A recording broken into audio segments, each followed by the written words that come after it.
grow your own superfood. It's maybe not as difficult as you might think if you've never done it before. I'm a specialist in no-dig gardening, which means you don't need to apply yourself to turn over the soil and get involved in heavy cultivations of any kind. But I do recommend, especially for growing vegetables which love rich, fertile soil, to get hold of some organic matter of some kind, usually some kind of compost. Doesn't have to be perfect. You could make your own, you could buy some, and with no-dig, that's the only input. So we're not talking here about using any fertilizers, no pesticides, no herbicides, no insecticides hardly. Sometimes one or two are useful of an organic type. But you can grow your own food, which is actually much more nutritious even than organic food you might buy, because with your own food you've got fantastic microbes, and it's being appreciated more and more how microbes are brilliant for not only soil health, which is the no-dig part, but our health, and that's in our gut. 80% of the immune system is in the gut. So let's do it. I would recommend generally filling large containers with compost of any kind. And compost is a very broad word. So it includes things like old animal manure, tree leaves that have rotted down, we call them leaf mould in England, wood chips that are maybe 18 months old and more.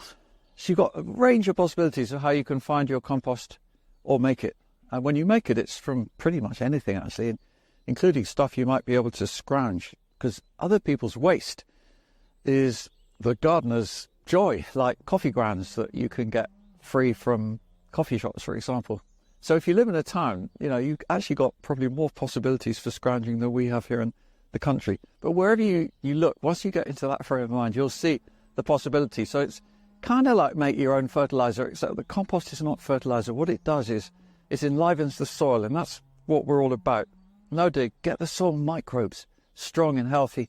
That boosts your microbes, and it means that the soil, roots in the soil, are able to find nutrients and moisture which they need through all the networks of life in the soil.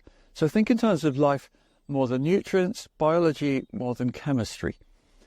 And then that actually makes it easier to grow, because you don't need to think in terms of, do I need special fertilizer food for any particular plant? What you're going to do is just enrich all your soil with some organic matter.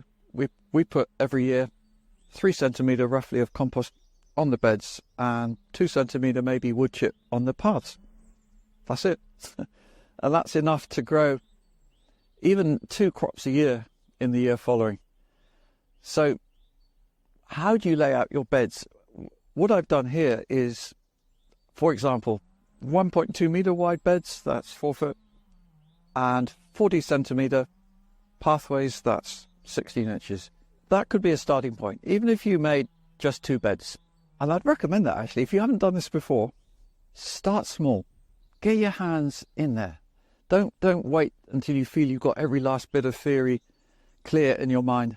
A lot of things will become clear once you start using your hands. Hands are a great way of learning, actually, as much as the brain. So, you know, that's one of the joys of gardening, actually. You're building cognizance and awareness in your body, and that's all part of health as well.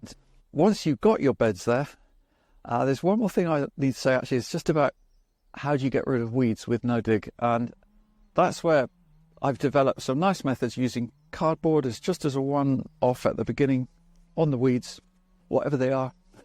Could be grass, could be perennial weeds. Weeds is a kind of, it's a tricky word. Some people don't like using the word weed because they say all plants are good. But if you want to grow really nice vegetables and get the most from your ground, it's good to have not too many other plants near to those vegetables.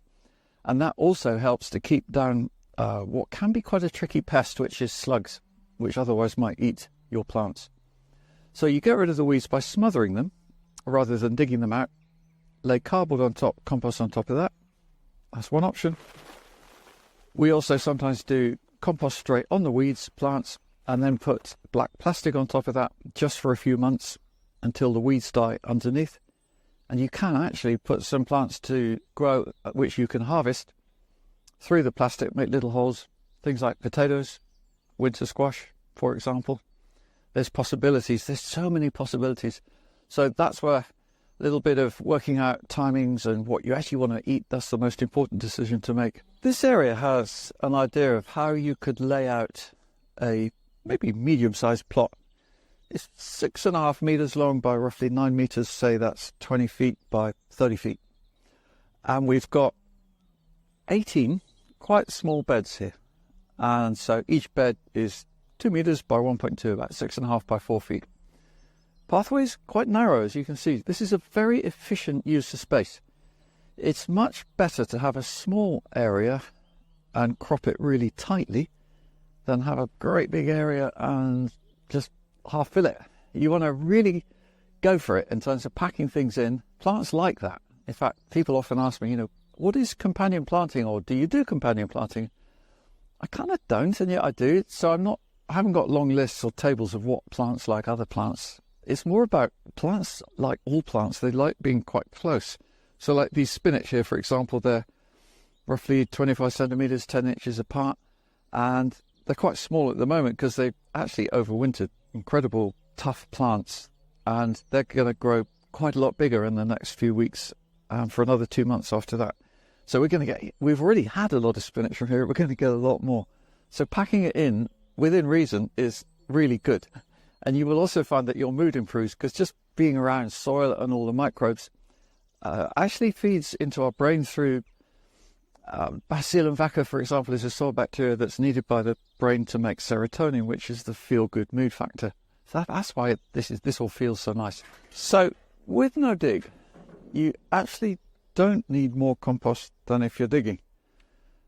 Many people will say this, but they haven't actually looked into it enough to say that because I know here from doing a trial where I've got 2 beds side by side, one I dig every year, one is no dig, they both have the same amount of compost. And what I found over 12 years of doing that is that the no dig bed gives roughly 12% more food every year from the same amount of compost. So that's telling us it's a very efficient way to not work the soil. If these video highlights made gardening feel simpler and more doable, you're going to love the Superfood Garden Summit. We've brought together expert gardeners, soil educators, and food growing teachers to share practical, beginner-friendly strategies to help you grow healthier, more abundant food at home with less stress and more confidence. Grab your free ticket at superfoodgardensummit.com. It all starts June 2nd.